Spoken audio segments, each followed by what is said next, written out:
선거는 쉬운 게 없습니다. 다른 경우는 뭐 2등, 3등도 있지만 선거는 1등만 있잖아요. 김영삼 대통령께서 늘 하시는 말씀이 선거는 2표가 모자란다는 마음으로 임해라. 항상 선거에 임하는 자세는 최선을 다한다라는 자세로 임해야 되고, 그렇게 될 경우 우리 지지층들의 이 기대에 어긋나는 일은 없을 것이다. 또 그렇게 되도록 최선을 다하겠다는 말씀드립니다. 이 경산이 대구와 가까워서 이제 발전이 되는 것도 있지만, 그래도 편의시설은 대구에 있기 때문에 경산이 좀 비는 부분이 있습니다. 그런데 지금 늘어난 기차를 보면은 매진이 많습니다. 그러면 결국은 그 수요가 있다. 그래서 수요에 따른 조치다라는 말씀을 미리 드리고요. 그 다음에 이제 경산은 지금까지 이제 발전해온 게 주로 양적 성장입니다. 저희들이 어릴 때 8만, 지금은 28만입니다. 인구 감소 시대에 성장이 했다, 늘어났다. 상당히 좋은 일이지만, 그런데 대기업이 없고 또 청년들이 일자리가 이른바 선호하는 일자리는 상대적으로 적습니다. 그래서 이제 젊은 사람들이 오고 싶어하는 직종이 뭘까? 고부가가치 산업, 고임금 직종을 유치를 해야 되는데, 그것은 뭐냐? 물류 비용이 없는 정보통신 ICT 업종입니다. 그래서 ICT 업종. 제가 이제 여기 와서 한 게 벤처 창업타운, 유니콘 파크라는 것을 만들어서 거기에 또 들어가는 게 42 경산 이노베이션 아카데미를 말씀드린 건데, 그건 소프트웨어 이제 교육하는 거고요.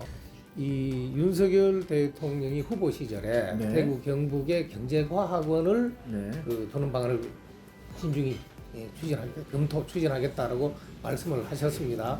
그랬는데 지금 이제 저희들 지역에서는 그냥 경제과학원보다는 반도체과학원이 좋겠다.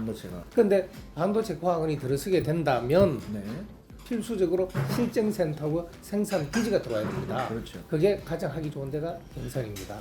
그렇게 되면은 ICT 첨단 산업으로 지도가 바뀌게 됩니다. 그러면 이른바 이 수도권에 있는 대기업과 임금 격차가 거의 없는, 오히려 더 받을 수도 있는 그런 직장이 생기고, 그러면 젊은 사람들이 이 영국, 경산, 대구에 눌러앉는 이른바 지방 소멸에서 자유로운 도시가 될 수 있다.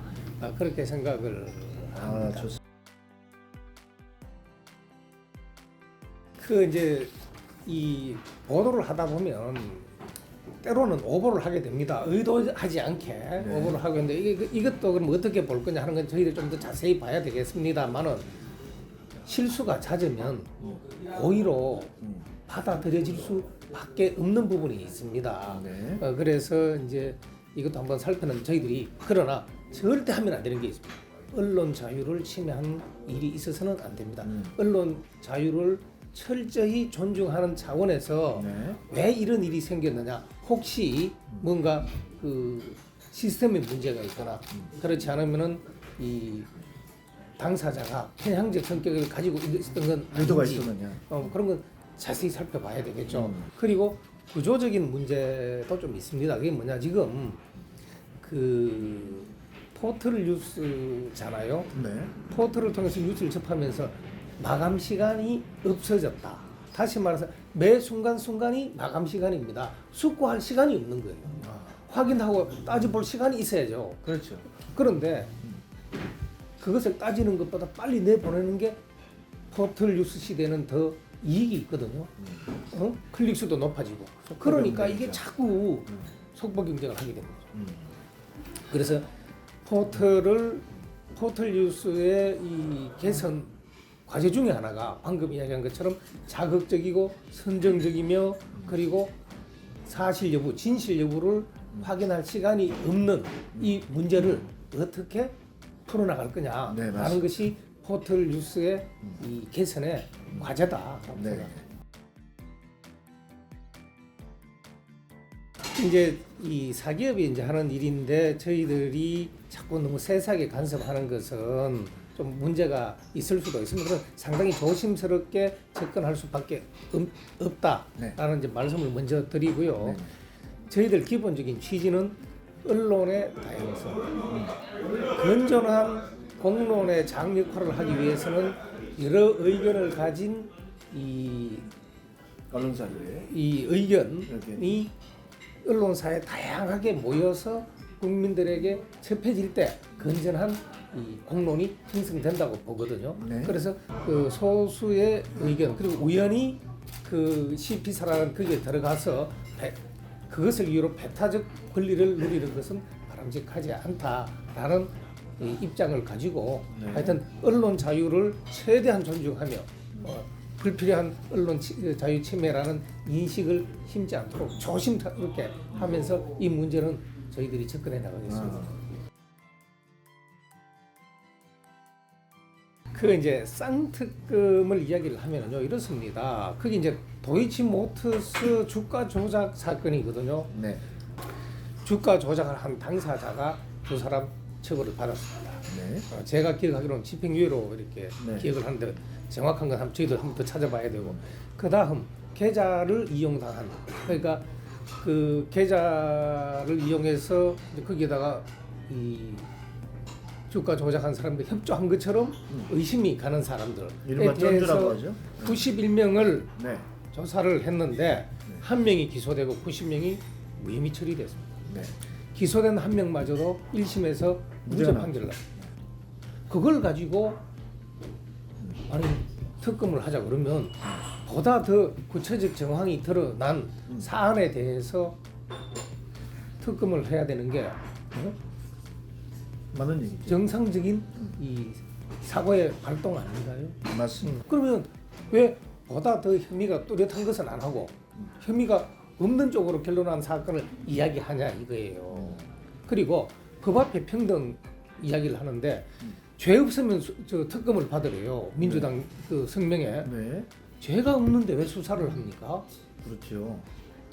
아니 죄를 지으면 어떤 죄가 있는지 확인 그게 수사네요. 다음에 처벌을 받는 게 그게 사회 정의에 맞죠. 맞습니다.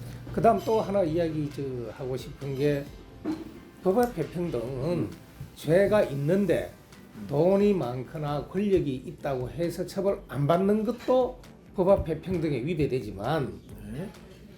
죄가 없는데도 돈이 있거나 권력 근처에 있다고 해서 수사를 받고 처벌을 받아야 되는 그것도 법 앞에 평등에 위배되는 것 아닌가요? 역차별이죠. 예. 그래서 그런 차원에서 이게 이런 사건을 하고 정치권에서 정쟁으로 자꾸 쓰면 기본적으로 정치에 대한 국민의 신뢰만 떨어집니다. 정치 혐오만 드러납니다. 저는 이제 이런 생각을 합니다.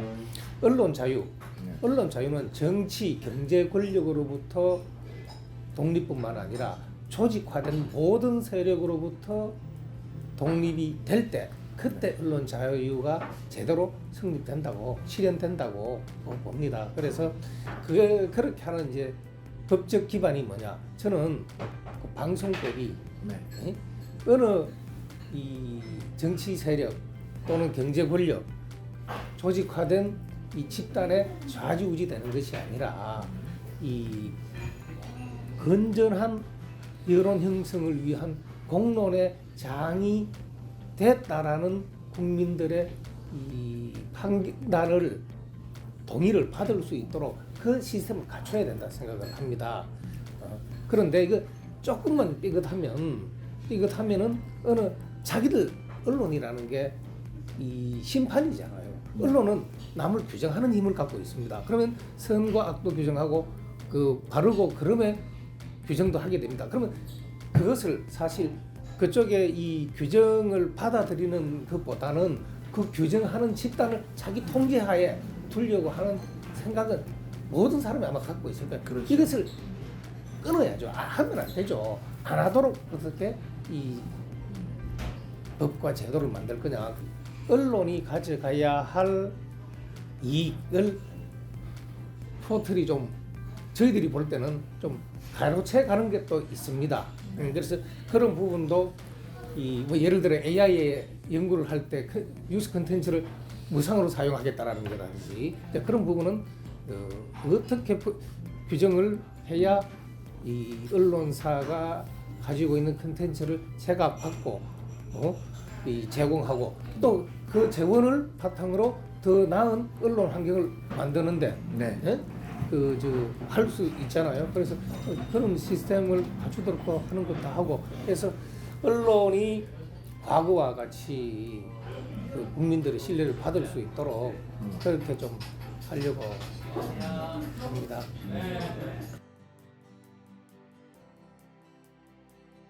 예, 저는 대한민국이 잘 되려 그러면은 이른바 말하는 자유민주주의와 시장 경제가 제대로 작동해야 된다고 생각합니다. 그 시장 경제는 이제 경쟁입니다. 그리고 그러나 무한 경쟁을 이야기하는 건 아닙니다. 그 아담 스미스가 보이지 않는 손을 이야기할 때 그 국부론을 내기 20년 전에 도덕 감정론이라는 책을 냅니다. 기업인은 타인의 감정을 공감할 수 있는 그런 사람, 도덕적 인간이어야 된다라고 이야기를 했습니다. 최소한 그걸 우리가 지금 뭐라고 이야기하냐? 사회적 책무라고 이야기하죠. 그렇죠. 사회적 책무를 하겠다라는 최소한의 의식을 양식을 가진 사람에 의한 이 경쟁이지, 그 피도 눈물도 없는 그런 경쟁은 아니라라는 것 좀 말씀드리고요. 그 다음에 이 창의력은 자유로울 때 생기는 겁니다. 그래서 저희들이 그래서 규제도 가급적이면 적게 하지 말자가 아닙니다. 그래서 그렇게 이제 하는데 정당이라는 것은 추구하는 가치가 같은 사람들끼리 모여서 정권 획득을 목적으로 하는 집단입니다. 그 왜 정권 획득을 목적으로 하느냐? 정권을 가져야 자기들이 가지고 있는 가치관에 입각한 정책을 펼 수 있잖아요. 맞습니다. 그래서 그리고 그렇게 하려는 목적은 국민 행복이요. 그래서 국민이 행복하도록 하기 위한 그런 그 정당이 되도록 조금이라도 보탬이 되고 또 다른 한편으로는 우리 이제 지역도 그런 체제 아래에서 이른바 고부가 가치 산업이 그 지역 산업의 중심이 되는 그런 경상 만들고 싶다. 그러면서 제가 평생을 보낸 언론도 국민들로부터 존경받고 존중받고 사랑받는 그런 언론 되도록 법과 제도 잘 만들고 싶습니다. 네, 감사합니다. 예.